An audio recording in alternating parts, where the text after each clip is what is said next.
Okay. Good evening once again. My name is Dr. 𝐓𝐨𝐩𝐢𝐜 𝐒𝐨𝐻𝐭. We'll be talking about three crucial topics here, and we have two guest speakers to do justice to this. The first topic is project planning, NGO project planning and management, to be handled by wonderful Chinenyem. The second, and it's also going to be talking about monitoring and evaluation. Why Obaloluwa Komolafe will be talking about monitoring and evaluation. Chinenyem will also be talking about fundraising and donor relations. I want to believe that the speakers are here. Yes. And Obaloluwa.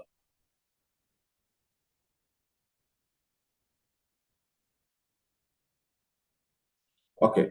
I will first of all call on Chinenyem to first introduce himself to the General House. I want to quickly state that this platform is made up of course participants from various countries, and so when you speak, you'll be speaking to a cross section of persons from different African countries. Okay. Before I call on Gold to do his introduction, I want to be sure that Obaloluwa is here. Please, Obaloluwa, if you are here, kindly signify by raising your hands. Obaloluwa.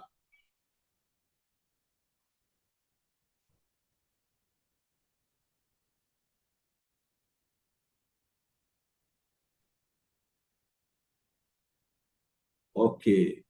I want to believe that this is the 𝐓𝐤𝐞𝐬𝐿, right? 𝐓𝐤𝐞𝐬𝐿. Am I right? Okay. That is the name he's using, 𝐓𝐤𝐞𝐬𝐿.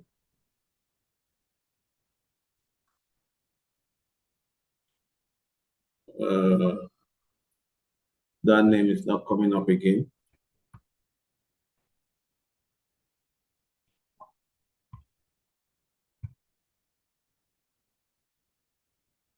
𝐓𝐤𝐞𝐬𝐿.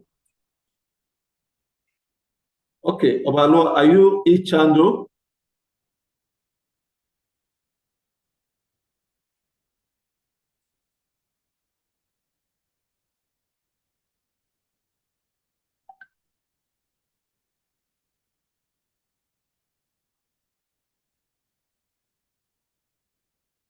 Okay, while we're waiting for Obaloluwa, we will just go straight to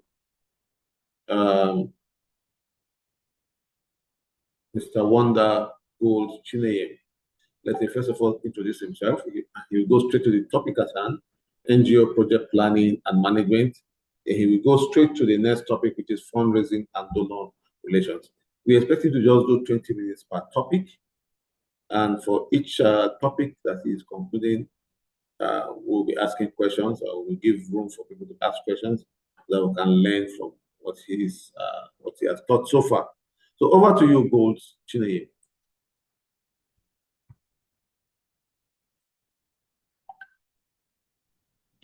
Thank you very much, Dr. 𝐓𝐨𝐩𝐢𝐜. Thank you. And if anyone can hear me, I'd like you to just give me a thumbs up. It's good to see you again, Mr. Gold. Thank you so much. I don't know if anyone can hear me, just give me a thumbs up. I am aware that we're speaking to a lot of persons. Thank you. I see thumbs up. I see thumbs up. Yeah. Thank you. Thank you. Thank you very much. I think that would suffice. Like I've been introduced, my name is Wonder Gold Chinenyem, and I'm a project manager. Currently, I lead local economic development on the Fashion Future program. The Fashion Future program is the social impact program that is designed for the fashion industry, footwear, garment making, and leather works. And it's a 2-year pilot that we're doing in Aba, Nigeria, in Abia State. I work for a company known as 𝐓𝐤𝐿. 𝐓𝐤𝐿 is implementing this program with partnership from the MasterCard Foundation. So I think that to a large extent, I have a bit of idea that I'll be happy to share with us regarding the NGO, the subject of NGO project planning. And yes, and before this time, I've done a bit of project work with the World Bank. I've done a bit of enterprise development. And generally, as a development practitioner, I think that there's so much that we can glean from each other tonight, whether by way of questions and by comments. And with the host's permission, I would just like to go ahead and just share my screen so that we can continue. All right. Let me see if I can put it on. Good. All right. All right. Please, give me a thumbs up if you can see my screen so that we can begin. I'd like to see thumbs up. Okay.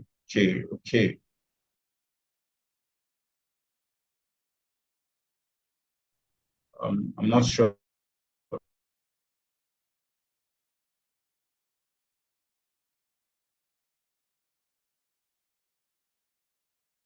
Some of us, I believe we've taken some trainings on this. I believe to just say this again, that NGO projects are initiatives that are by non-government NGOs, and the concept is that we are usually looking to address social, environmental, or humanitarian issues. That means it is social impact. And the reason we do this is because of something called market failure. But let me not, I don't want to delve too much, but let me just give us an idea, right? If you want to drive access to finance for some small businesses, and you go to them now and say, there is a Bank of Industry can give you for 9%, as against commercial rates that are going for like 32 to 35%. Which one would they take? They will rush and take the 9%, right? But a country cannot measure its developmental status on loans that are subsidized. Do you understand? So when you don't have development that is driven by the natural interaction of market forces, demand and supply, you see that there's become a market failure. And market failures is usually what bets interventionist controls of government. And because the government cannot really provide all of these ideas, we now usually have some private sector individuals that wake up and say, we want to support this. Those are the people that we now call non-governmental organizations. Usually, the goal is not profit making. However, you can have what they call social enterprises who will eventually make money in the long run, but the initial idea is development. Examples of these are poverty alleviation schemes, human rights advocacy, healthcare, education, environmental conservation. You have disaster relief, such as with all of these internally displaced persons. We hear a lot of these things, right? Climate change. So NGOs also work to address climate change. And so any of these lines, and what is important to note here is that you have to be sustainable as an NGO in this climate. You have to be driving your theory of change from sustainable development goals of the United Nations, that sort of thing. So because we don't have time, let's just move. In project management, always talk about planning. I have several examples. For instance, the project I'm working on now, we are supposed to be supporting women who are aged 18 to 35. At least 70% of our participants on our program are supposed to be women. But now you come to the Southeast and you find sociocultural barriers. Women have to have had all their children. It's when they are done with childbearing that maybe they now start trying to pick up a career. By that time, they are advanced in age. So the chances that you can find women who are less than 35 to the number that we were looking for became a challenge. But now we have already written to the donor and told him that we can do this. Now, this is where planning comes in. Before you set out to say you want to be able to attract funding or anything, you must have a clear plan, and this plan must be rooted in real-time data. Because some of the times we have gone back to MasterCard Foundation on our program and said to them that, this is what we found in the field. They tell us, sorry, we are not dealing with reality. We are dealing with the documents that you presented to us, which is why we said that you must, in project management planning, you must have a comprehensive document with your Gantt charts for timeline. But before you start doing Gantt charting and drawing, trying to use agile methods, you need to know that what you have promised is deliverable. Because some of the failures that we face in project management for NGOs is that you've made a promise to the donor that you can deliver this sort of impact in 6 months. Then you get to the field and find that it is not realistic. So you're having to cut corners and press and doctor figures, you know, and we don't want to be doing that because we actually set out to make impact. So the best place to start is to make sure that your feasibility studies, your research is top-notch and there's no falsehood about it. So that when you now draw your plan from it, including the budget, you make sure that all the ends are captured. Participants on our program in Aba are supposed to get certified on the National Occupational Skills Framework, NSQF. It takes 5 months to do that, but to be assessed and certified, you need to have assessors. We came to Aba and we found that we didn't have assessors. Meanwhile, we had promised the donor that we're going to assess these people. It meant that we needed to draw funding from somewhere in the program to go and train these assessors. Now, these are the challenges because you are too eager to draw this funding. You make promises that are bogus. So I'm just spending my time on this slide because I think if this is the only thing I say, you would have gotten it. So we must have a work breakdown structure where you break your projects into manageable tasks following preconceived timeline. So after 3 months, this is what you must have had. After 6 months, this is what you must have had. Then, of course, you must have a risk register to identify and mitigate potential risks. Potential risk can even be that you came to the state, you told the state government that somebody is funding you to do this, and the state government goes and announces it and say we are in partnership with social person. Meanwhile, the donor doesn't want the state government involved. You know, you have to take note of all of those things and find ways to mitigate it before you start. So this has to be everything captured in the project management plan. And something I always try to teach people all the time is what we call the triple constraint. You know, the triple constraint is, we call it the iron triangle in project management. These 3 things are usually competing against each other in every project management life cycle. And what are these 3 things? Scope, cost, and time.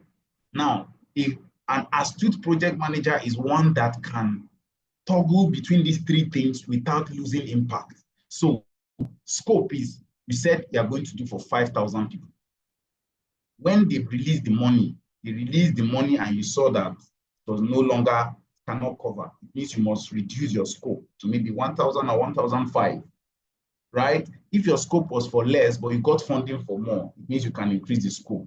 If the scope and the cost does not allow you to deliver within the certain time, then you must go back to the donor and say, sorry, this scope cannot be done in this kind of time. So maybe what we can do is do 500 as a pilot. So for instance, my program is supposed to be a 5-year, but we told them, no, just to mitigate against failures, can we do a 2-year pilot and see how it works out? Then from there, know if we can attract more funding and then increase the scope. That's what intelligent project management is about, particularly for NGOs. So the triple constraint is scope, cost, and time. You must be able to play with these 3 things to be an effective project manager. Anyone that changes is like Boyle's law and Charles' law, where you're saying something is constant, but the other 2 are invariably proportional to the other. So if one changes, the other 2 must change, you know, and stuff like that. Now, to start a project, we must have what we call the project charter. This project charter is a document that everybody has, the donor, the implementer, everybody knows that this is the foundational document that formally authorizes the existence of a project. So if you are going to hire a project manager to do a program, that thing must have been captured in the budget and the cost assigned to it. You don't just wake up and decide that you want to go and start getting 1 new staff because you think you have money. No. When audits come, you find that you're having issues. So the purpose of this is, 1, it gives authorization. That document officially kicks off the project, gives it legitimacy within the organization. In terms of alignment, it means that the project is happening with the organization strategic goals and objectives. It also defines scope for you. Like I said, you can't say that project will tell you that your job in Aba, like I am, is to train 5,000 young people and support 4,000 businesses, altogether directly impacting 9,000. Anything that takes it to 9,005 or 9,004 is already out of the scope. Resource allocation, that project charter shows how everyone should be given funds, right? Every particular line item should be allocated funds. That way there's effective resource allocation. Then it also has stakeholder agreement, which establishes a shared understanding among all the stakeholders what the project is about, what the objectives are, and what the expectations should be. You have to have that. For every NGO project, there needs to be a project charter. Then in terms of implementation and impact, so you go from 3 cycles, and thankfully, we're supposed to have somebody talking to us about monitoring and controlling, or what you call monitoring and evaluation, because basically that's like at the center of every successful project. You implement the plan, you manage the resources, that's in execution. But in terms of monitoring and controlling, you need to be tracking progress. So we need to, let's say for instance now, our project is training 5,000 young persons, but we take them in cohorts of 1,000. So at any given time, we're training 1,000 young people over 5 months. But there's such a word called attrition, which you can start with 1,000. Something happens, because these are young people 18 to 35, they get admission to university, which you should have captured among your risk, right? Your risk register. But it so happens that it's jam time. They have to leave because now they were supposed to be learning with their ogas and madams how to make these shoes and bags, but they have to go and write jam. They leave. Because of that, they miss 2 weeks of class, or they have to enroll in a summer class so that they can prepare for jam, or they even get an admission and they leave. What is the plan? Your M&E structure is what allows you to know where the gaps are and take feedback. Oh, are these students really learning? There's supposed to be a curriculum for national occupational skills, which they're supposed to use to teach them. Are they following it?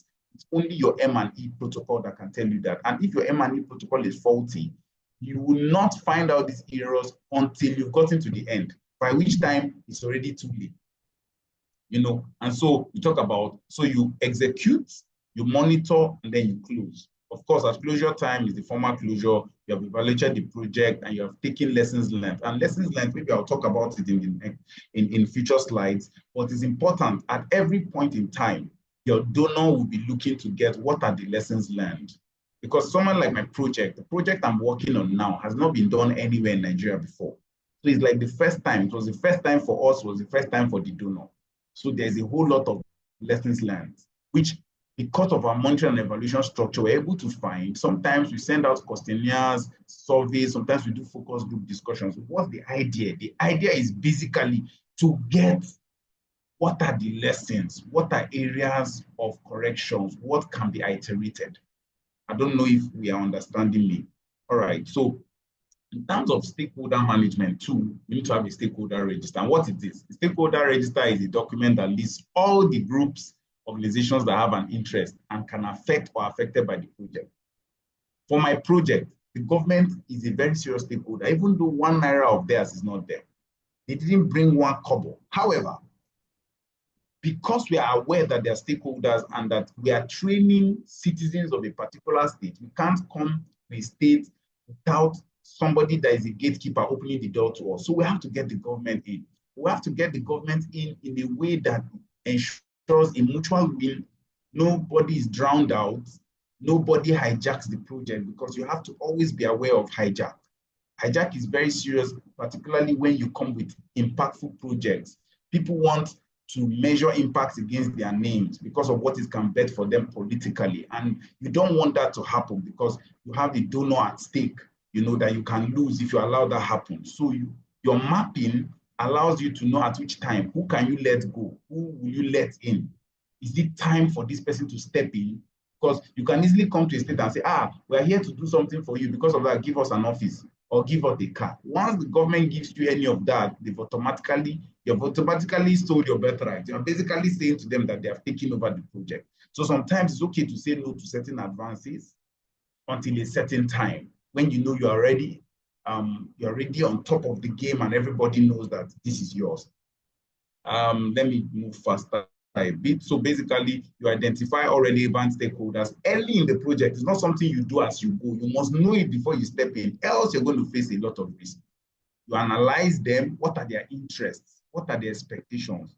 How much influence do they hold? What can be their potential impact on the project? If the government goes and says on radio that we don't know these people parading themselves as the Fashion Future program, what impact does it hold on for us? To develop strategies for effectively communicating and engaging stakeholders, you need to have your engagement planning. For us, we have a monthly check-in, which we do with the stakeholders, that's in terms of the donor. For the public sector, we have a stakeholder management department that we have created in our office. That department is the one that goes to the government or anybody public sector or anybody that is the mayor, local government chairman, and all of that. Then you also have to have relationship management, and this part allows you to build and maintain positive relationship with your stakeholders. I think this is the end of the first lecture, and because it basically dovetails into the second, I think we should just go ahead. So in this second lecture, we'll be looking at fundraising and donor relations. So the first part, we're basically talking about how to manage the project in its entirety, looking at all the risks, looking at scope, looking at time, looking at budgetary allocations, But here, we're saying there is a concept of he that pays the piper dictating the tune, right? So because of that, we have to look at this second part. Because now there's somebody that gave you the money to do the project. That person, for all intents and purposes, is the piper. And if he says to you, I don't want this happening. So on our project, every single time, before we put out a video, we must pass it through the communications teams of MasterCard Foundation. They must vet it. If they don't like what somebody was wearing in the video, they don't like, in fact, I've done videos that could not be published because I mentioned MasterCard instead of MasterCard Foundation. It can be that granular. Do you understand? Because MasterCard is not the same as MasterCard Foundation. They are two different entities, even though they draw from each other. So you have to be staying. If I say MasterCard, where I should say MasterCard Foundation, it's already misrepresentation. Because of that, we have to allow ourselves to be submitted to vetting at every point in time. And like every one of us who has done it before, to agree with me, and those who have not done it before, to take note that this is very, very important, So yeah, let's go to fundraising. Now, you cannot be an effective NGO without having these funds. You need money to run these things. So how do you secure resources for impact? First is that look at the right-hand side. We have to come up with a strategy. And then, who are the people and the networks? What is the technology tools? And, even though it's fundraising, there's such a thing called fundraising collateral. So fundraising collateral means that what is the, I don't want to call it a fallback, but why should they trust you with the money? Just the way the bank says, a collateral is you saying, this is why you can trust me. I have a property worth 5 million naira. If it goes bad, I can give that to you. So I'm not asking you to give me something that I am not worth. That can be a fundraising collateral. Now, fundraising collateral does not have to be money. It can be previous impact. It can be as simple as previous experience doing this work. I hope some of us who write proposals all the time, sometimes we have gotten feedback from maybe a request for proposal that we wrote, and the donor is writing back to us and saying, I'm sorry, we can't get this at this time because you don't have sufficient experience. So you often notice that the pattern is when you finish writing, you always have to write your team. Who is the team that makes up the company that is now asking to be sponsored? When you write that, you now have to put and show that the people have sufficient inspiration. So most times we write this person has 10 years advising businesses, This person has 20 years in the fast-moving consumer goods sector. This person has 10 years experience in the pharmaceutical sector. Just you must draw resources that speak to the subject at hand, which is why we're stuck. That is why I'm trying to tell you about this fundraising collateral. It's very, very important. So it's not just that you see something on ground, online, and you just feel like, oh, I can do this. Let me just go and send in a proposal. You now wonder why you were not funded. It is because sometimes we lack fundraising collateral. Sometimes it is your bank balance. I mean, the funder is happy that you're already dealing in billions. So if they even give you billions to execute a project, you're not just going to close shop and run away with the money. You know, sometimes it's what you've done before, which is why sometimes it's nice if you go and give your services to volunteer, get the experience. Then you can write that, I supported XYZ to do this, and because of that, I feel like I have experience doing this. That in itself can be fundraising collateral. Then you now come to financial sustainability. Okay, let me go to donor management before I come to financial sustainability. Now, under donor management, you have to engage the donor, right? You engage the donor via maybe requests for proposals, via expressions of interest, via even just writing Twitter proposals. You know, I always say that a proposal is an interpretation of a dream. For those who have joined me on this class before now, I always use Joseph as an example. And I'll say that what made Joseph smart and the king was that he interpreted Pharaoh's dream. You know, so Pharaoh had a dream, and that dream was that there was going to be drought. And he comes and interprets it and then gives a strategic direction. So in our own case here, it was the same thing. The company I worked for had a shoemaking factory in Aba called the African Cobblers. At a particular time, they were going to get an engagement with a Brazilian company to allow us manufacture for them as an outlet. But that deal fell through. Now, the learnings that were garnered from that deal and how it went south allowed the company to now be able to write to MasterCard Foundation and say, we are operating in Aba. This and this and these are the challenges of the average shoemaker or garment maker in this sector. This is how we think you can support them through standardized skills, through access to market, through access to finance, through intellectual property protection. You know, we wrote to them, we told them these things, and they said, wow, we're interested. One, show us your feasibility studies of how this can happen. This is donor engagement.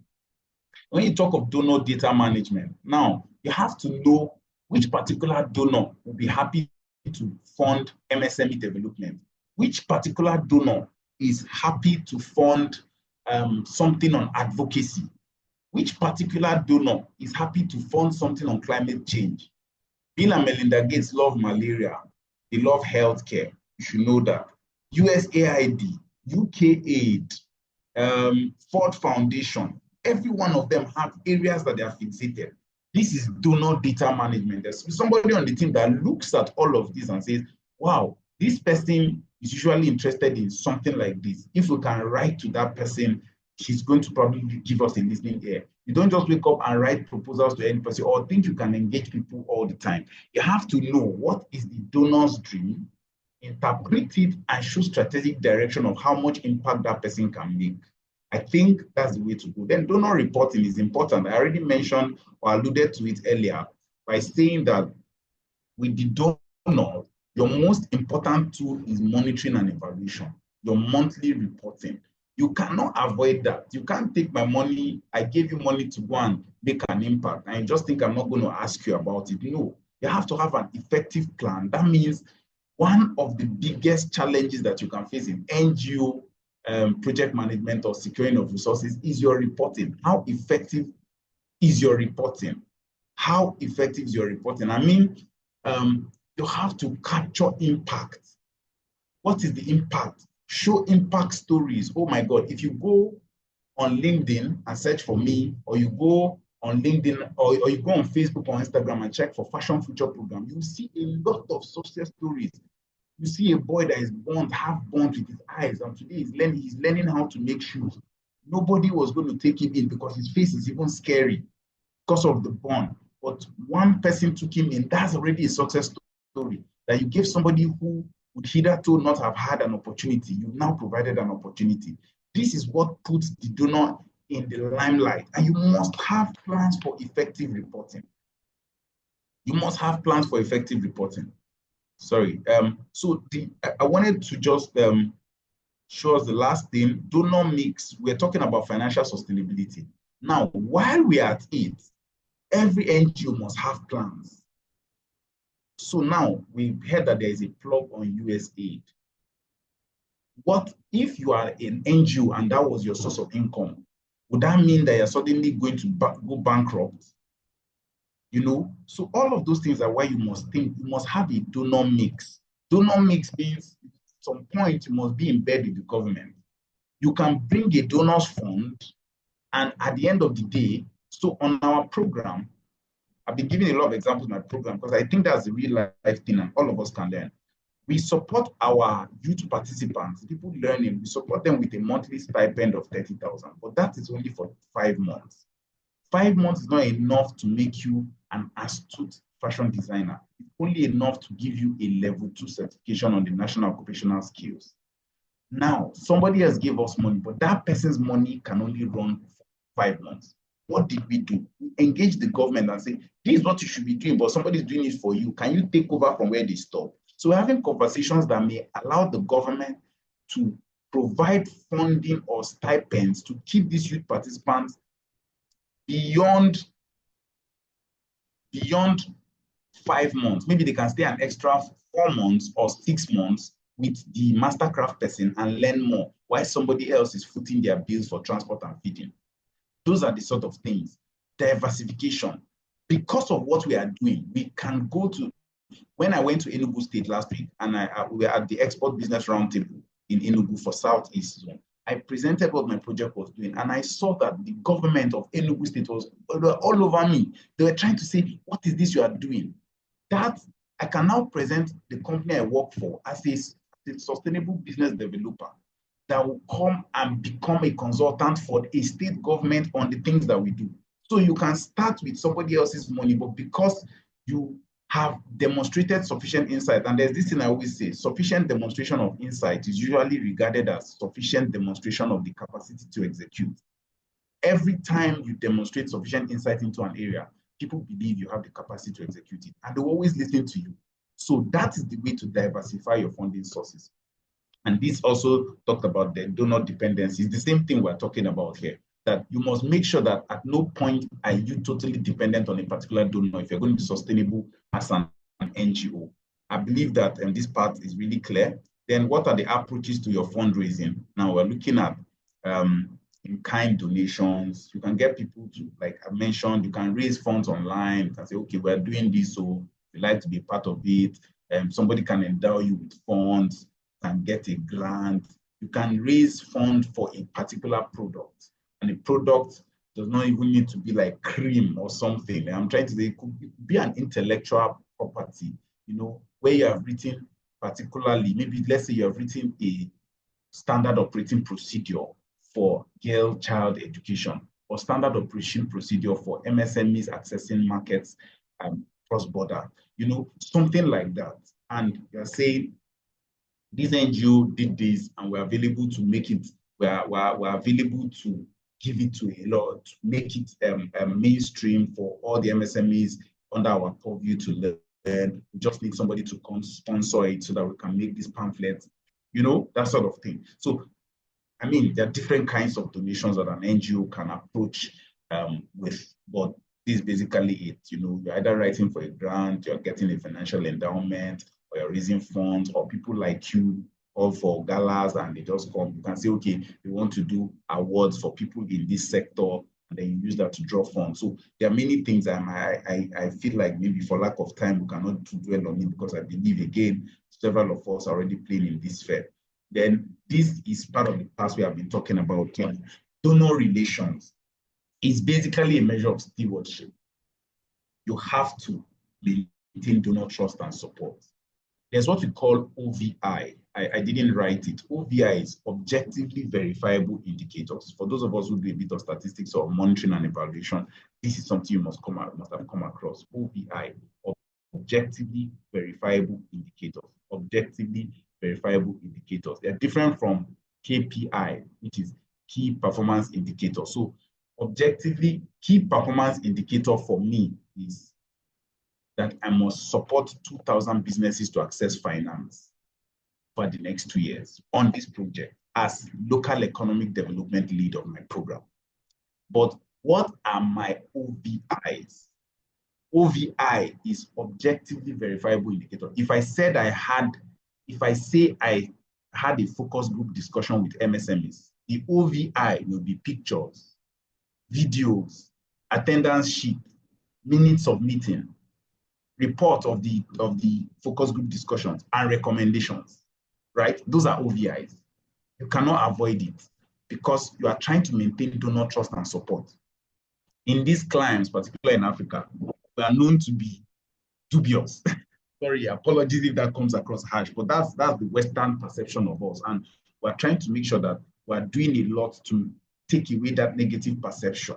So what do? You report. If you buy anything with donors' money, get an invoice, get a receipt, make sure that job order forms are filled. Don't just pay anybody from your pocket. Don't pay, refuse the urge to collect the money into your personal account and pay people. Have a standardized payment process that people pass through. Make sure that vendors, if you're going to use a hotel, get 3. The donor wants to know, why did you pick Hotel de la Plate instead of Hotel du Golf? You know, why did you make that choice? Is it because your brother works there? You must be able to show objectively verifiable indicators that, oh, they sent in their quotations and this one was the best one that fit with the donors and funds that he had provided. That is what we're talking about. Everything about reporting must be objective, verifiable. It has to be. You can't say, we did it, oh. They say, where is the attendance? Even last week, I made a short trip to the north, and they were calling me, this event that we held January 31st, where is the attendance? I said, it's on the hard drive, it's scanned. Pick it from the SharePoint. And that was it. Because at every point, the donor wants to see these things. This is how to maintain donor trust. You have to acknowledge and recognize donor contribution. So when you make videos or you make reportings, you don't just go there and say, this is the Heart and Art Foundation. Sorry, I have to use a name because I'm part of that. Right? So Heart and Art Foundation did this. No, if you are being funded by MasterCard Foundation, put their logo there. You know, say it, always say it in partnership with XYZ, funded by XYZ. You have to acknowledge it and you have to recognize it. And then there are what we call trade-offs. You know, long-term relationships is you don't want somebody to fund you once and never come back. So it means that sometimes you have to do trade-offs. Trade-offs can be, forget about temporary gain and just let them feel like they won. They'll always come back. There's this thing about managing upwards. You have to learn. So all of us are taught to manage not just ourselves, but also manage our bosses and our subordinates. You know, it's something we do all the time. So just think of, how can you manage a donor? You know, timely reporting can be a sign that you don't respect their time or that you respect their time. Think of it like that. If you say we're going to have a meeting by 10 and you don't show up at 10 and show up at 10:30, what you're saying is that you don't respect my time, you know. And Dr. Mike Murdoch usually said that your respect for time is a proof of your financial future. It's an indicator of your financial future. That's the way he says it, you know, that your respect for time will show eventually your financial future. It means people who don't respect time really make money because time is money. So how do you cultivate long-term relationships? You know, you can attend an event.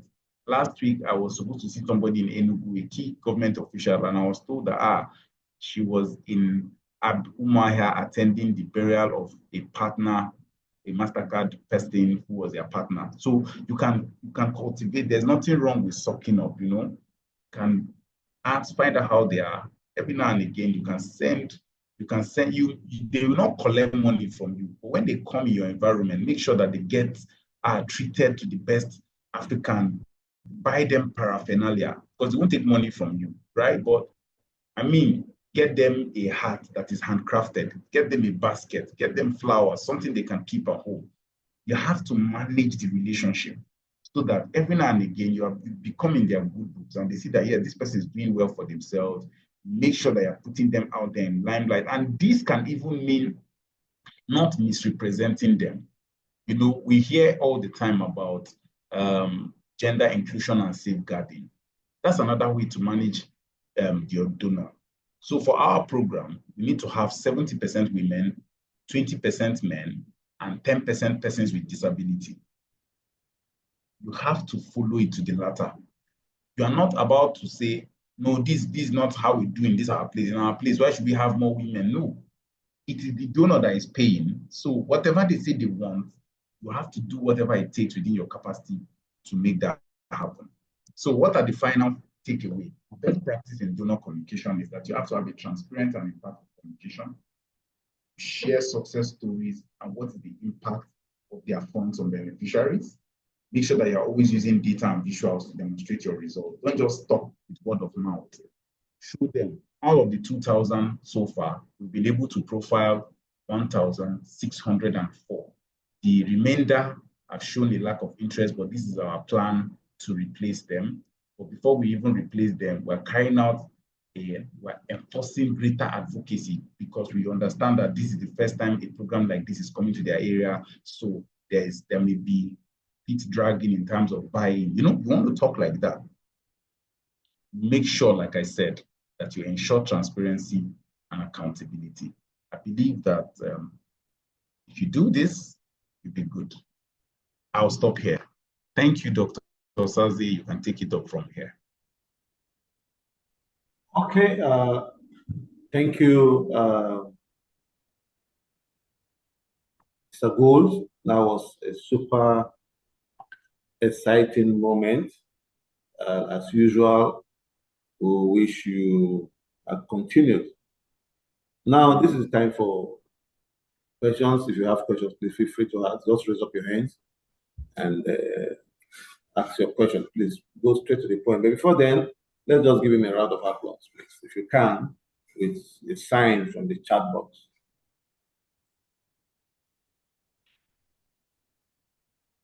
Give him a round of applause, please. Thank you, Valentine. Thank you. Thank you. See. For those of you that are in our alumni, we will be inviting Mr. Cole very soon for a very special session. And will take up to 2-3 days. And then we'll do good justice to some of these topics that will take you far. Very soon too, we'll be dealing with some financial institutions that will be helping us out with very, very important topics surrounds finance, how to raise finance for your business, and so many other things like that. So I encourage everybody to join the alumni so that we'll have a place where people can really benefit strongly from what we do. Okay, thank you for your response. I'm sure Mr. Gold has seen that we are happy. Please, if you have any questions, just raise up your hand, please, and we'll take your questions.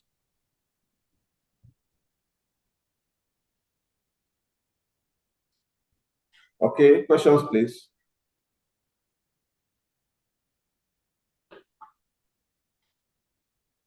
Questions?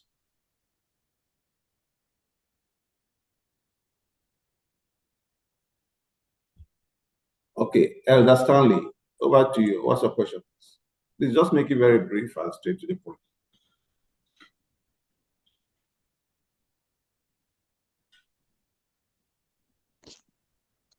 Okay, boss, thank you very much for the opportunity. Thank you. Let me, in a very special way, appreciate the presenter moderator for that beautiful presentation, and also appreciate the management of Plage Metaverse for hitting maximum impacts on the global community, because whenever I'm sleeping, what usually comes to my heart is pumping of messages from Plage Metaverse. Thank you very much for your doing, sir. And I need to make one comment, sir. A way forward. can this organization further develop a relationship with local government areas, probably getting their database and commence reaching grassroots? Because what you are doing here and where they are needed the most, even with ABEC, okay, it's like a would be like a butterfly analogy, wherein we carrying these goods and wonderful goods appear to be seeking for people to enjoy it. But as soon as we use the butterfly analogy, you discover that the beautiful fragrance from the nectar will be attracting people from wherever they are. And everybody, every facilitator here, the money will be running as if it is raining, and everyone will be happy. And the impact, the knowledge impact will be equal to economic impact. So can we do that, sir? Or any other means? I know you think better than me, but I think two good still better than one. Thank you, sir. Okay, over to you, Dr. Gould, Mr. Gould. Okay. Thank you very much, Elder Stanley. I think yours was more of a comment, and you were speaking to Dr. 𝐓𝐤𝐤𝐜 and the management of La Plage. I think that has been well taken. You are saying that you'd like for this beautiful work to go down to the grassroots. I think management has taken that in its stride.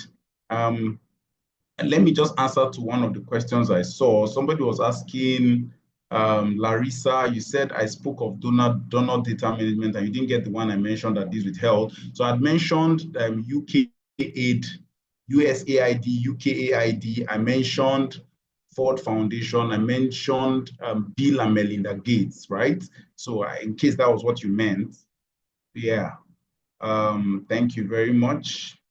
So yes, thank you. I like one of the questions we are saying, and I started by talking about market failure. And I said part of the market failures is when we have interventions all the time. So, but today we're literally just saying that non-governmental organizations are the private sector arm that tries to do a bit of what government should be doing that it may not be able to do. And to drive that, you need to get funding. Now, whether that is local or international is another case, kettle of fish. But important thing is that if you are non-governmental, it means that there is no fund coming from anywhere. You have to draw it somehow. And that's where the fundraising comes from. So you can draw it without it being an aid. You know, you can just draw donor funding. Aid is different from donor funding in a sense, because with aid, you are literally saying that your government is incapacitated and you need somebody else's help. But with donor funding for NGO, you are saying, I want to do it, I just don't have the wherewithal. Look at my dream and your own dream, actually, I can help you fulfill it. And let me not stress it so much. I hope that provides context. There are two persons I'm seeing their hands. Enobong, please go ahead, and then maybe we can have trim rolls. Okay, thank you very much, Gould. Enobong, over to you. All right. Good evening. Good evening. Good evening, sir. Hello, good evening. Yeah. Go ahead. Can hear you. Yeah, okay, yeah. You said something about project hijacking. I want you to just say, put up 3 steps that you can avert such a situation. You know, because especially government, whenever you come up with very good ideas, before you know it, they want to take the credit. They hijack. So how can you quickly, what are the steps that you should quickly put in place? Thank you. All right. Thank you, sir. Let me answer you straightforward. And somebody had asked in the question and says that, what is the cause of donor fatigue? You know, I mentioned that reporting, you know, transparency can cause donor fatigue, you know, particularly, like you said now. So when we came to Aba to do a project, we came here to do like groundbreaking project that had never been done, but we didn't have an office. So we went to the government and said, we need an office. We're doing this for your people. But we noticed that it was going to become politicized, and we just had to abandon that thought and go and look for the money ourselves. We brought that money out of somewhere, because obviously you have different line items. You have project for advocacy, you have funding for maybe M&E, you have funding for different things, right? I remember I mentioned that when we needed assessors we didn't have, we had to draw funds from somewhere. So sometimes our greed can also cause us to fall into problems. So if you have money, let's say the project has given us money for a vehicle and an office, but we feel like, government can give us for free now, let's not spend the money. That way, the moment you give up something, once you take something from government or from any political office, you're already giving them insights to say, so in fact, I don't know if you understand me. It's just simple. If you want to limit hijack, you can limit it. Limiting hijack and external influences means not being in bed with the devil, not eating with them at all, not even with a long spoon. That's just what it means. But there is a donor matrix that we have. We have high priority. So in my own case, can I do this project without government support? Not really. I might get to a large extent, I might get somewhere and collapse.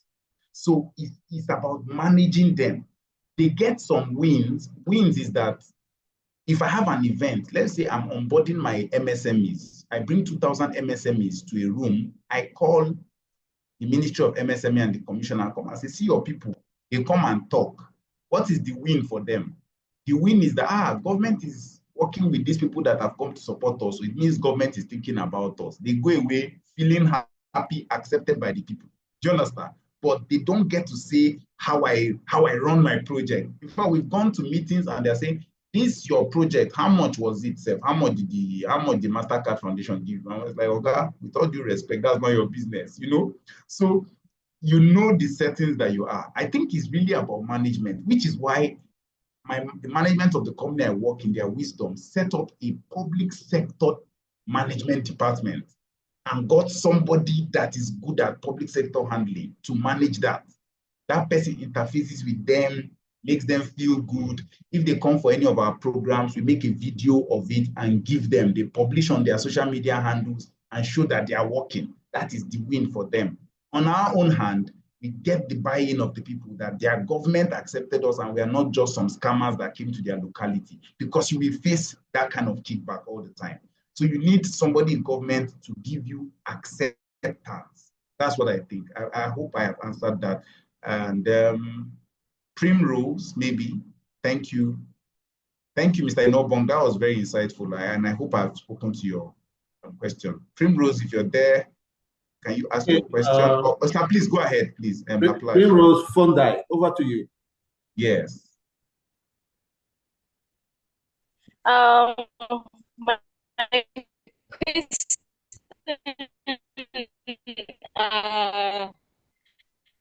relates to the alumni presentations. I wanted to can join the alumni. I've seen on the Telegram group, it costs around 5,000 naira. I was wondering if we could have probably a common currency like USD, so that we do not have to face challenges of conversion. And also, I was hoping you could also explain more, like on the previous question that was asked about program hijacks, maybe in relation to intellectual property, how we can protect our innovations as NGOs. So because I've seen most of the time our work is being stolen or plagiarized. Thank you. Okay, before you hang up, Primrose, what country are you speaking from? Unmute yourself, please. From Zimbabwe. Zimbabwe, okay. Yes, I created a link for Zimbabwe. Someone said you use dollars in Zimbabwe. So I think you can use the Zimbabwean dollar link. Just join the WhatsApp group. There's a link for you to join the WhatsApp group. I will send it back to the Telegram. So join the Zimbabwe, use a dollar link to pay for your alumni membership. Then over to you, Mr. Gold. Okay, thank you very much. You were talking, Primrose, you were talking about intellectual property. So I know that there are, we have the Nigerian Copyright Commission who we are working with, and you can also work with them. It's something that requires legal backing, even with your local securities, you know, police force and everything. And what it basically is you have to identify what it is you are selling, their copyrights, their patents, there are there's copyright, there is patent, there's one other one that is not coming to my head at the moment. But for your own kind of work, I think it can fall under copyright, you know. So you can back it up and say we are the first persons to come up with this solution, and we don't want it to be copied. Any person that wants to use it must write to us. You know, you can do that. We are doing that for our people here in Aba as businesses, because we notice that a lot of them make quality shoes, but because they feel like they don't own the market, they go branded Zara or branded Adidas or branded. At the end of the day, someone else gets credit for the things they do, you know. So we're trying to teach them now and say, no, you can get rewarded for your work. The only thing is why you get to use all these other people's own is because you can trust their quality. So we try to set up quality control procedures here that will now eventually allow them to use at the level of those people they've always tried to copy. Because believe me, our people are creative. You are creative. It's just a case of realizing that I have something to sell that is valuable and making the concerted effort to go ahead and protect it. So yeah, that would be my response. I think you can do it. Just speak to a lawyer or to the because you are from Zimbabwe. I wouldn't know how it works. But for those of us who are in Nigeria asking the same question, Nigerian Copyright Commission is the person to work with. But if you have a lawyer, they can advise you how best to go. Thank you very much. Okay, thank you, Mr. Gold, for that response. We want to talk to John Semaka.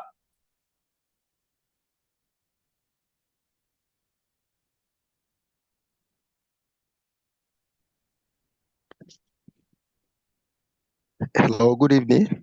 Good evening. Yeah, can you hear me? Yes, go ahead. Oh, okay. I want to appreciate the organizers for this wonderful opportunity given to us to be here. And I want to thank Mr. Gold. This is an impactful, session. I'm really enjoying it. And I just want to ask him, Mr. Gold, I want to get some clarifications here. We've talked about, I think, donor relationship or stuff like that. You gave an example of maybe one of the government's functionary that traveled somewhere to Aba to attend a burial of maybe a staff of MasterCard Foundation or something like that. I think just in a way of maintaining a good relationship.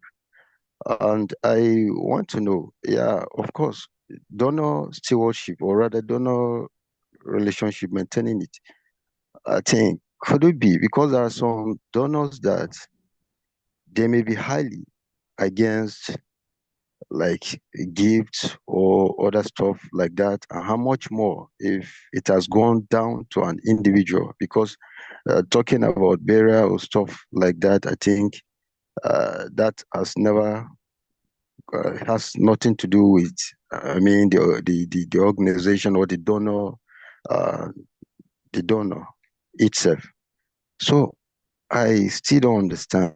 Is that encouraging to like maybe be going? Because I've noticed some instances like some donors and even some NGOs, they're highly against such practices. So please, Mr. Gold, more light, please, so that I can get more understanding. Thank you. Back to you, Mr. Gold.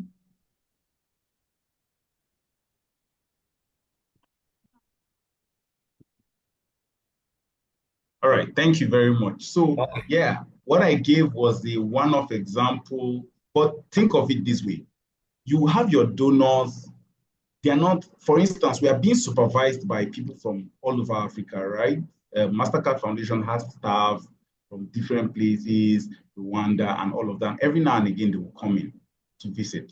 Now look at it as, in this case, the person in question is a Nigerian, happens to be around this area, and you, because you're consistently reporting and the person says that, wow, I lost my dad, and you say, oh, sorry, and he says, oh, the burial is so day. And you say, oh, wow, okay, then you show up. You know, the person didn't request it, but I'm saying it's one of those things that you do. Now, you didn't give a monetary gift. What you just did was avail yourself of your presence, right? And that can do wonders for relationship management. Some other persons, like in my organization, we're dealing with a lot of persons that always want to show appreciation all the time. We don't accept, but we don't stop them from wanting to give. Do you understand? What we do is, thank you very much, I've accepted this, but I can't receive it because of X, Y, Z. Sometimes you don't need to give it, just thank them, they would understand. However, there are some settings where they can say, whatever you receive, if it exceeds a certain amount, you have to declare it. So you can ask, sorry, how much is this worth? You know, and that sort of thing is allowed. They can declare what was offered to them. Even though in this case now, they gave you funds to do stuff, you can't possibly come and start giving money. So I already said that monetary gifts might not be the way, but things like, how are you doing? You know, how was your trip back to your base after the person came? I mean, those are management techniques that doesn't cost you anything. You've not given anything, but you've just shown the person a level of value and esteem. That's more like what I am saying, right? I'm not saying that we will now go about banding, because there are transparent initiatives that they would not take whatever looks like a kickback or a bribe, and we're not encouraging anyone to go and do that. But I'm saying, just the way you want to manage your boss.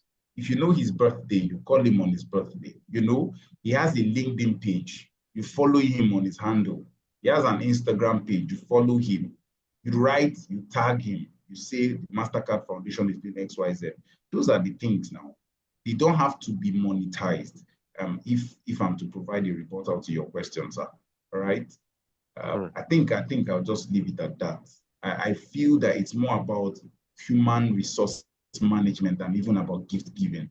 Some people don't know how to keep relationships. Because somebody asked the question, why would somebody fund you once and not come back? You ever stopped to ask that? You get, why would someone fund you and not come back again when they still have money? It must mean that probably you didn't do the job well the first time, or you didn't provide sufficient evidence that you had the capacity to manage this. Which is why on our project, the first thing we did was to recruit hands, make sure that capacity, because MasterCard Foundation has a lot of programs it is supporting. Their target is to empower and ensure that they created 30 million jobs, 10 million jobs by the year 2030. That's their target, 10 million jobs. And I'm saying this openly. So any person here that has a novel idea of how jobs can be created for their locality to fetch out of those numbers, mine here is just 9,000 persons. But they're looking at 10 million by 2030, and they're nowhere close. You can write to them, you know, to say to them that you want to be able to do X, Y, Z. But if we didn't get the right persons, they would not trust us. So I had to be taken out of my job in Kaduna, given the role of local economic development. And I came in here, and because of previous experience that we presented to MasterCard, they were happy to have me on the job. And I came here and I'm doing my part, right? So we got the right persons. Gender inclusion safeguarding, we got a lawyer, an astute one, somebody that is the Mandela Washington fellow. You know, across board, we got all the right hands. So there is capacity inherently. Now you solve the problem of capacity, you now start solving the problem of reporting and transparency. I believe that any person who does this will always get the donor coming back. But beyond this, there's also managing them as persons. they have to like you. You understand? They have to like you. How do you get the donor to like you? It must mean that you are bringing them international recognition, conduct yourself in ways that are becoming of somebody that has been funded. You respond to them, making their desires a priority and not yours. I think I'll stop there. Okay, thank you very much. We now move on to Omolade. Thank you. Let's make our questions brief so that we can go ahead. Omolade. Yes. Good evening, sir. Good evening. Yeah, so I'm very impressed with this training, and I don't want to elongate any other thing. They've talked about the hijack question I wanted to ask, but in this case, maybe the management I'm thinking about is how I will manage the NGO that want to collaborate with me as a researcher to have projects done to meet their targets. Okay, you have, for example, in the place of climate change mitigation, you agree with me that there are a lot of NGOs that are into it and are getting funds now, but they need researchers that have projects that is sustainable. And in a situation whereby they come and they ask for projects, for pilot project that need funding for pilots at pilot stage, and you give the request for like projects of request for like 4 projects, you give them proposal and they like accept and say, okay, we want to take these 2. But in the 2, they now embed the remaining 2 into one of it, meaning that you are going to have like 4 projects executed under 2 titles. In this case, you have given them what's your own proposal, and then for them now to be mute for a very long period, I'm not comfortable. I've not been comfortable with that. And then it looks to me like they just come to get idea and they want to go and look for, okay, who can carry these out, things like that. There are things they actually have not heard from our discussions. But at this time, how do I now manage them? Yes, I know that it involves IPR issues, and then some of the projects are not yet patented, and I still want it to be intact. So they are going to be like our first pilot plant. If they fund it, then we'll be able to, we don't have funds to do the pilot plant. They have funds. So please, how do I manage them at this particular stage, especially when it is not yet a patented innovation? Over to you, Gold. Hello? Yeah. Gold, are you there? I am. Yes. Okay, thank you, ma'am. Thank you, ma'am. That's a very, very brilliant question you raised. You know, I'll pick out 2 things that I think you mentioned. First, you were asking managing yourself as an NGO and in terms of collaboration, right? So I know that all the time you might get, so there's a difference between sending an expression of interest, yes, sending an RFQ, an RFP, maybe there's already a proposal and they're saying, send us a proposal, right? Or maybe there's a problem to be solved and they're saying, send us a proposal of how you want to do yes. this. Yes, please, I'll give you a real life example. On our project, our funders wanted us to work with a particular company as monitoring and evaluation. Of course, they had their reasons. They wanted it to be an external person. We wanted to have our monitoring and evaluation done internally, right? But now they're saying to us that, of course, it will not be unbiased. Imagine if you have to monitor and evaluate yourself. You know, you always tell good stories now. So they came with the leg of saying, no, we want it to be an external person. And we say, okay, no problem.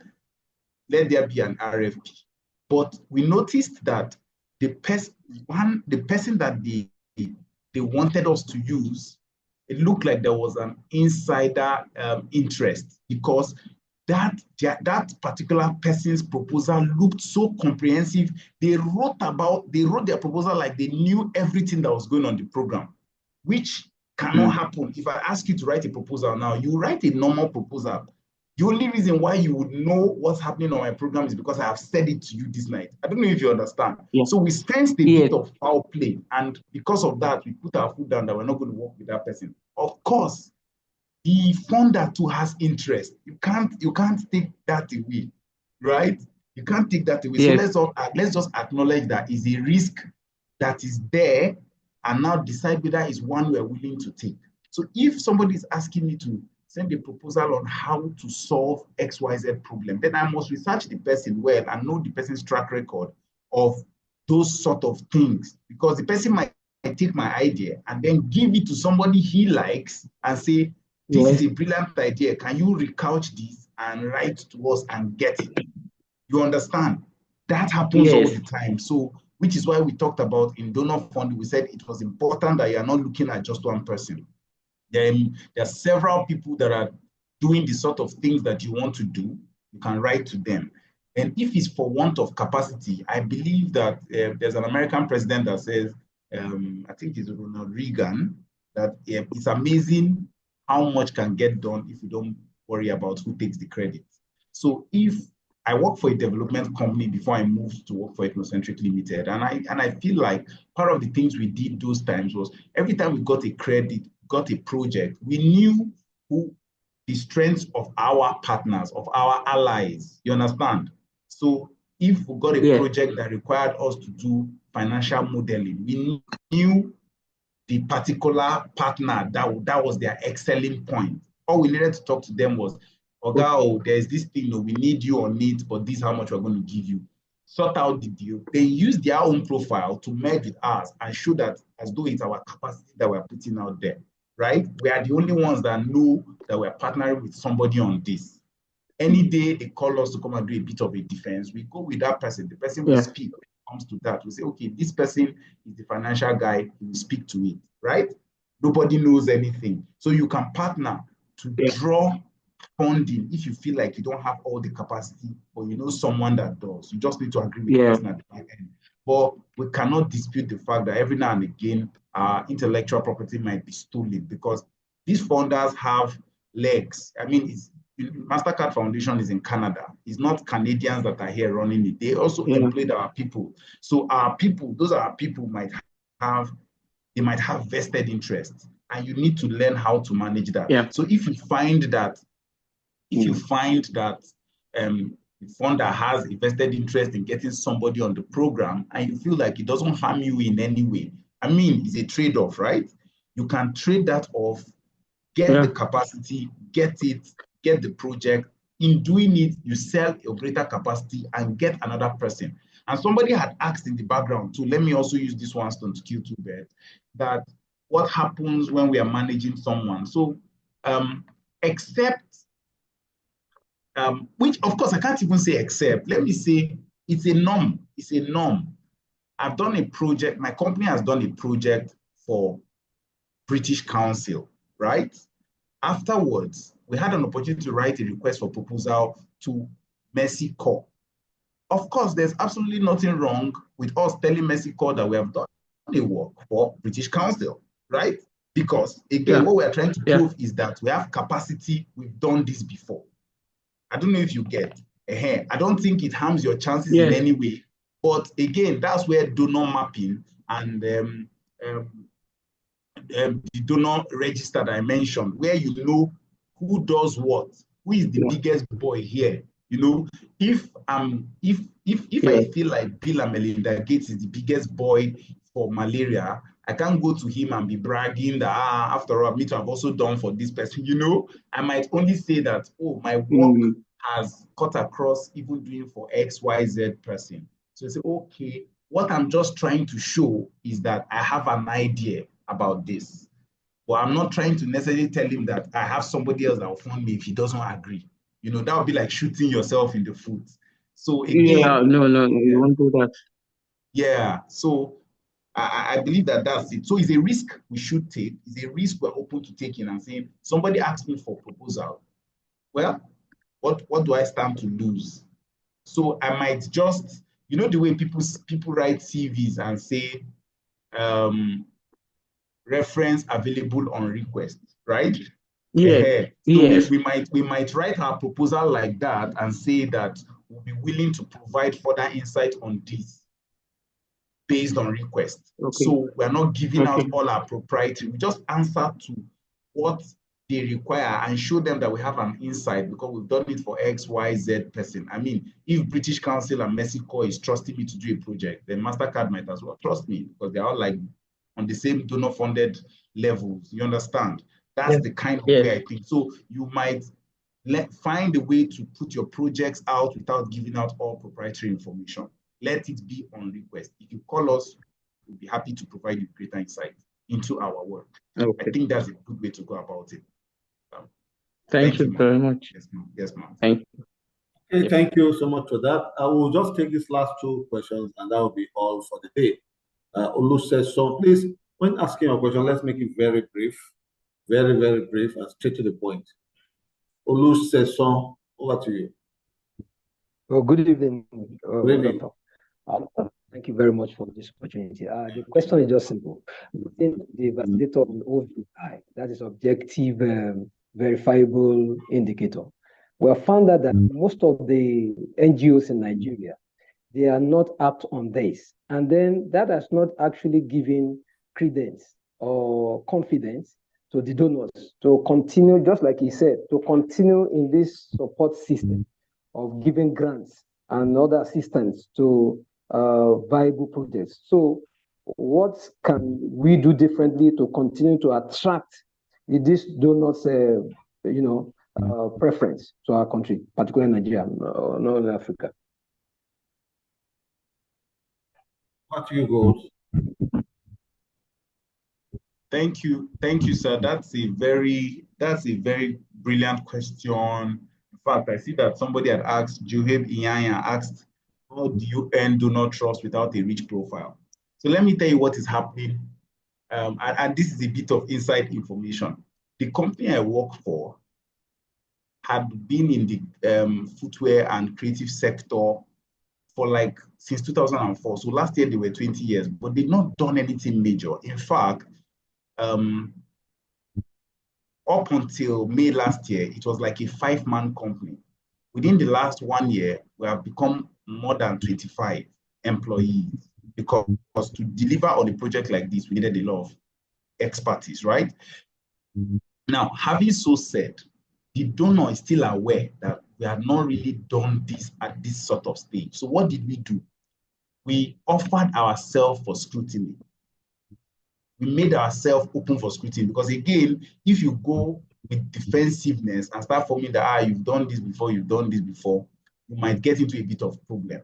So what we did was we suggested another company who had proven expertise across different sectors doing programs like this. And we suggested to the donor that, can you hire this person for us to be what we call ICE? ICE is ICE. ICE is short for Institutional Capacity Enhancement. So you are saying, I'm agreeing that I may not have all the capacity to do this currently, even though I have the wherewithal, I have the spirit, I have the drive, I understand what you want. But it will also be nice if you get me someone who has greater insight to be training us as we go, who will be like a first buffer for any wrong decision. And that has really helped. So we got a company to serve as institutional capacity enhancement partner. There is a part, their payment is factored in the budget. They are like the third eye. Do you understand? They are outsiders, they are onlookers. They report only to your donor. For you, what they are saying basically is that anytime you want to undertake a project, you must run it by these guys. I feel like it's like negotiation. There's a negotiation tactic that is called limiting authority. So it is like you're negotiating for something, and it gets to the part where you people are not agreeing on a deal, and then you say, you know what, I'll need to talk to my boss. The moment you say that, the other guy suddenly just gets the idea that this guy is not the be all and end all on this matter, right? Then he might say, he might start thinking that, maybe now you go and talk to your boss will not agree.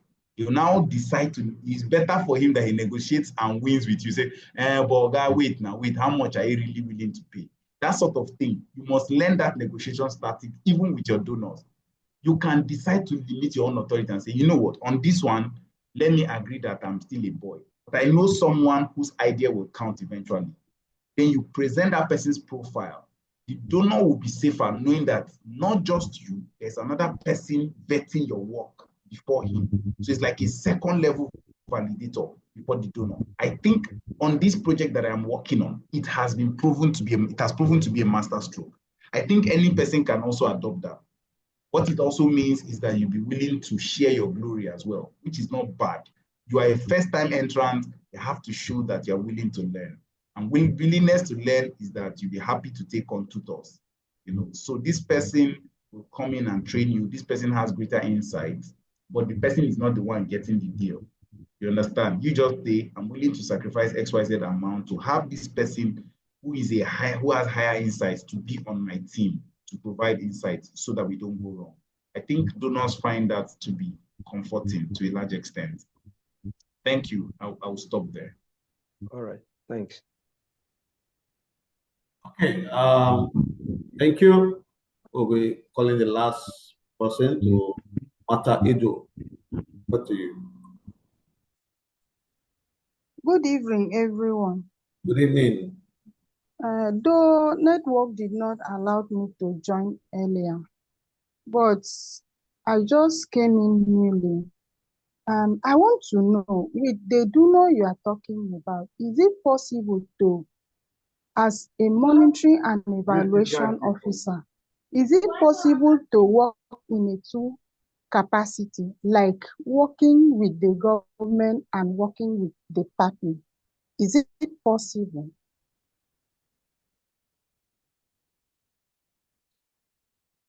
Okay, over to you, Gold.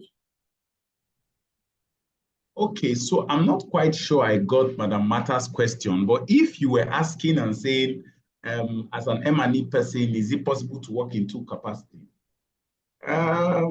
So M&E is a lot. You can take M&E as a course, but I think the basic is maybe someone that studies statistics, You must be a data science person, you can play with numbers. For me, it's like having a tech skill. You can work for 1 million people at once. It's about your time and your ability, However, in the context of this NGO, I wouldn't know if what you are saying is be on the side of the implementer and be on the side of the government. I don't know if that's what you were asking. But for me, I think that the M&E skills is something that is tradable. It's like having me on this program to share my thoughts, even though I have my own work going in the background. So it's about, you have the skills, somebody's willing to pay to have you do it for them, you can. But if you are doing a program and saying you want to be on the donor side and also be on an external person's side, I think there's what we call conflict of interest, in even NGO and project implementation. It's the same reason why you cannot have a husband and wife working for a bank, or for a company, because of conflict of interest. You don't know who the person's loyalty lies with. So in that case, I would say that maybe your employer will have the final take on that. But if you are talking about using your skills to serve multiple persons, I would say absolutely. You can work as an M&E person for anybody. It's just about you're playing with numbers and answering to what each of them requires. But answering 2 persons on one project is a tough call. I think that's my answer to that. Thank you, Dr. Saze. Please take it. Okay, thank you, Mr. Gold. Thank you, everyone. We've come to the end of this program. Unfortunately, the second speaker couldn't make it due to for reasons beyond his control. However, I want to believe that we've been able to do justice to this topic and that you are happy with what you've heard. The second speaker would have spoken on monitoring and evaluation precisely, but he's not around. But I think Gold basically has covered a lot of ground on all the three topics. So I want to say a very big thank you to Mr. Gold, Wonder Chinenyem, for doing justice to this as usual, and that we hope to have him with us. Yeah, for some time we've been promising to have special sessions with some of these key speakers, 2-3 days, and you have in-depth knowledge and analysis of some topics that we help you to go further in your professional pursuit. This is the right time we start doing that with our new site coming on board, settling down. We can now confidently, especially with the alumni association coming up, can confidently start asking these professionals to come and do special programs for us. We'll try as much as possible to make it very affordable for those in the alumni, even most times free, like the one we're having soon on the Why Businesses Fail by Professor Seth Akutsin, and How to Raise Capital for Your Finance by Mr. Boniface Awodi of Bank of Industry. That program is coming up for members of the alumni. So if you are not part of the alumni, please, I advise you do so as soon as possible. All you just need to be part of the alumni is just to have at least minimum of one certificate from Plage Metaverse. Yeah, we might have to increase the condition with time, but for now, that is just it. And you join the WhatsApp group. Just go to the Facebook page, Plage Metaverse Facebook page, and you see the post with links on how to join and become a member of the alumni, so that you can start benefiting from these huge opportunities coming up. God bless you, and God bless everybody here. And I want to say good night. And please, you can start getting your certificates this night. We'll do everything within our power to send you the recorded version of this Zoom tonight. It will be sent to you in the class so that you can have it. And we'll see if we can also add it to where you'll be getting your materials and your certificate. We will do that. I will try and do that. For those of you that will be paying for certificates, you'll also be getting a certificate for this Zoom session. It's very, very important. You're getting a certificate for this Zoom session. But if you're not paying for a certificate, fine. Just enjoy the knowledge. You can watch the video and just move ahead with your life and be happy. The most important thing is that we are all sharing knowledge and we are all benefiting. Thank you, and God bless you all. Good night.